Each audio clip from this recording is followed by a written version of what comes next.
साथ ही में मैं बात करूँ तो आप जिस घर में थे इतने दिनों तक, मैं जानना चाहूँगा, बहुत ही प्यारा घर है देखने में, बहुत सुंदर घर है, लेकिन बाहर आने के बाद क्या फीलिंग मिल रहा है, लोगों से क्या रिएक्शन मिल रहा है आपको?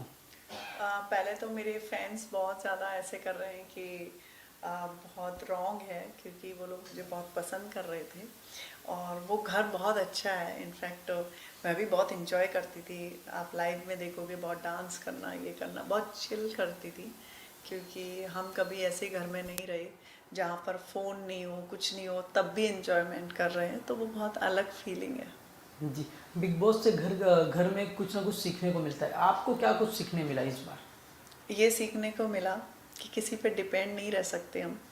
क्योंकि हम यहाँ अपनी नॉर्मल लाइफ में, जैसे कि काम करने के लिए हम सब चीज़ें कर सकते हैं, वहाँ पे ऐसा कुछ भी नहीं है।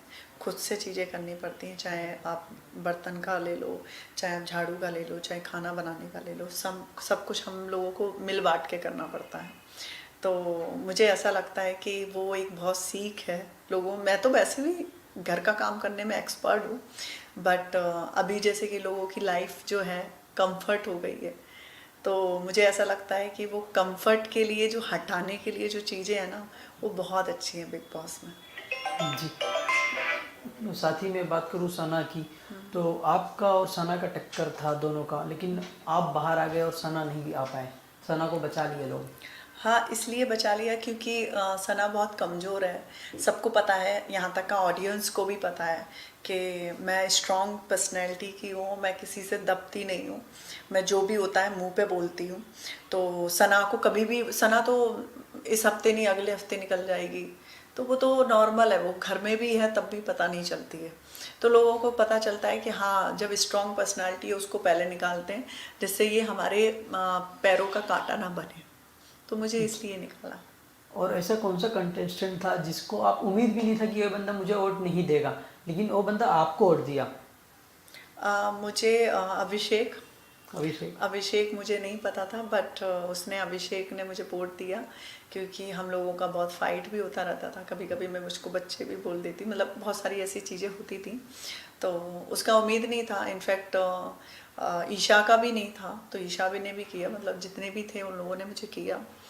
और जिसका नहीं, मतलब उम्मीद नहीं थी कि ये मुझे नहीं करेगा, मतलब जैसे कि राइडर, मुझे उम्मीद थी कि वो करेगा मुझे, क्योंकि वो मेरे को बहन बोलता था। और उसने देखा कि मौका है, इसको हटा देते, नहीं तो ये बहुत बोलने वाली है, तो उसने मुझे हटा दिया। जी। साथ ही में मुनावर का और मनारा का बात करूं, तो सबका कहना है कि लोगों का वो अंदर चल रहा है और दोनों का कुछ तो चल रहा है, क्या सचमुच कुछ चल रहा है क्या अंदर? मुझे ऐसा लगता है मुनावर का और मनारा से, हाँ, अच्छा है, पूछने से अच्छा है कि पहले हम वेट करें। जो हम वेट करेंगे तो जनता को खुद समझ में आएगा। हमें ऐसा लगा अंदर कि कुछ ना कुछ ऐसी चीज़ें हैं जिससे ये लोगों का कुछ चल रहा है, तो इसलिए मुझे ऐसा लगा, और यही मैं बोलूँगी, अभी वेट करें, क्योंकि बाजी पलटने में टाइम नहीं लगता है वहाँ पर। जी। मैं साथ ही बात करूं, आयशा, अभिषेक और समर्थ, इन दोनों का ऐसा लग रहा है सास बहू का झगड़ा चलता है ना जो, वैसा कुछ फीलिंग आ रहा है देख के। क्योंकि क्या समर्थ का इसके पीछे ऑलरेडी, क्या रियलिटी हाँ, है? समर्थ का ऑलरेडी पहले से जाने का था, ठीक है, बिग बॉस में। और वो शायद ईशा को भी पता होगा, ठीक है। जब ईशा को ये पता था कि वो समर्थ आएगा, तो वो नाटक क्यों कर रही थी, ठीक है। और जब समर्थ को पता था कि मैं जा रहा हूँ, फिर टेलीविज़न पे एक लड़की को बोलने वाला, वो कौन होता है कि झूठी है, तू मक्कार है। तो प्यार करता है तो ऐसे बोलने की ज़रूरत नहीं है। तो वो जो आप बोल रहे हो ना, सास बहू वाला चल रहा है बिग जी। बॉस में, मुझे भी ऐसा लग रहा है कि एक आशिक, एक महबूबा, फिर एक और आशिक, तो वो थोड़ा पब्लिक को तो नहीं पसंद आएगा। ऐसा ही देखना है तो बिग बॉस क्यों देखेंगे? वो और टेलीविज़न पे बहुत सारे सीरियल चलते हैं, वो देख लेंगे। अभिषेक का इतने दिनों से बातचीत तो होता नहीं था, और अचानक से आयशा को देख के उनका दिल का प्यार जाग उठा। वो कह रहे कि तू मेरे से बात नहीं करेगी तो मेरे को बहुत फर्क पड़ेगा, ये पड़ेगा वो पड़ेगा। इसके पीछे का क्या रियलिटी है? उसके पीछे बोलूँगी थोड़ा रियलिटी तो है, क्योंकि एक टाइम पे एक बंदा एक जैसी बातें नहीं कर सकता। हम उस घर में 10-15 दिन थे, तो उस लड़के ने कभी उस लड़की के बारे में तो गलत नहीं बोला। ना ही वो उसका साथ छोड़ने, मुझे जैसे लग रहा है ये लड़का नहीं भी जाता तब भी वो साथ तो नहीं छोड़ता, जैसे कि उसने बोला है उसके बारे में, गलत बोला, मतलब जो भी है उनके रिलेशनशिप के बारे में, कि वो उसको मार देता था, उसको ये कर देता था। तो मुझे ऐसा लगता है कहीं ना कहीं ईशा की बहुत सारी गलतियां हैं जो वो यंग एज में नहीं समझ पा रही है शायद। तो मुझे ऐसा लगता है वो तीनों की तीनों यंग एज तीनों के तीनों वो ड्रामा जो क्रिएट करने वाला नहीं होता बच्चों वाला, वही कर रहे हैं। और ये जो जंग छिड़ी हुई है टीवी और यूट्यूबर, ये क्या है? ये राइडर ने फैलाया है। जी। राइडर को ऐसा लगता है उसकी बहुत बड़ी कौम है यहाँ पर जो उसको सपोर्ट करती है। मैं उस कौम को बोलना चाहती हूँ, प्लीज़ सच का साथ दें। वहाँ पर टेलीविज़न के लिए कोई अलग ट्रीटमेंट ऐसा नहीं है कि अलग खाना आता है, अलग चीज़ें आती हैं, ऐसा कुछ भी नहीं है। जो हमें मिलता है वही सारे टेलीविज़न को मिलता है, सब चीज़ें वही हो रही हैं। तो प्लीज़ ऐसी चीज़ें राइडर अंदर जो फैला रहा है वो गलत है, ठीक है। इनफैक्ट वो कुछ करता भी नहीं है वहाँ पे। मेरे साथ में था, मेरे साथ में घूमता रहता था। इनफैक्ट मेरे से आपने देखा भी वो लाइव में, तो उसने मेरे को बोला था कि मैं तुम्हारा साथ नहीं छोड़ूंगा।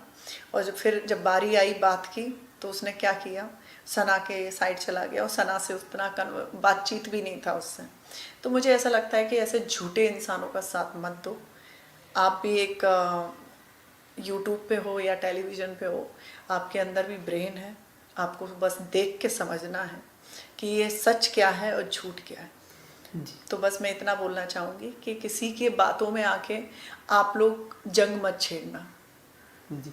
कोई ऐसी चीज़ है जो लोगों के सामने अब तक ना आया हो और आप खुलासा करना चाहें? जिगना, जी। मैं जिगना के बारे में बोलना चाहूँगी। जी। जिगना बोलती है मैं बहुत स्ट्रॉन्ग पर्सनैलिटी की हूँ। मीडिया वालों को गाली देती है, ठीक है, बहुत कुछ बोलती है कि मीडिया में ही थी, मीडिया वालों ने साथ नहीं दिया। ऐसे इंसानों का साथ कौन देगा जो पीछे से बात करने वाले हो। बात करने की हिम्मत है, जब आप 15-16 लोगों में बात नहीं कर पाते हो तो आप मीडिया के सामने सिर्फ ये दिखाने की कोशिश कर रहे थे तुम्हारा साथ नहीं दिया। साथ कौन देता है, जब इंसान का सच बोले। झूठ पे मत जाओ। आपने गलती नहीं कही, आप आके बोलो ना, फिर बोलते हो कि वो पुरानी बातें हम नहीं बोल सकते। तो मुझे ऐसा लगता है चाहे 100 साल पुरानी भी बात है, जब आपको न्याय नहीं मिला है तो आप उसके लिए लड़ते रहो। तो मुझे ऐसा लगता है जिगना का ऐसा फेस है जो सामने नहीं रखती है, और मैं डेफिनेटली गई, कम बैक किया तो उसकी सच्चाई ज़रूर बाहर लेके आऊँगी। जी। Any message for fans? बस इतना ही है कि थैंक यू, आप लोगों ने मुझे सपोर्ट किया। मुझे बाहर आके पता चल रहा है लोग मुझे बहुत पसंद कर रहे हैं, तो इस चीज़ के लिए थैंक यू। एंड मैं कोई भी टेलीविज़न हो या फिर फिल्म हो या कुछ भी हो, मैं आप लोगों को एंटरटेन करती रहूँगी। और मेरा कम बैक हुआ तो मेरा एक नया रूप होगा जिसमें, और मैं चाहती हूँ आप लोग मुझे सपोर्ट करते रहें। Thank you ma'am, thank you so thank you much. So much.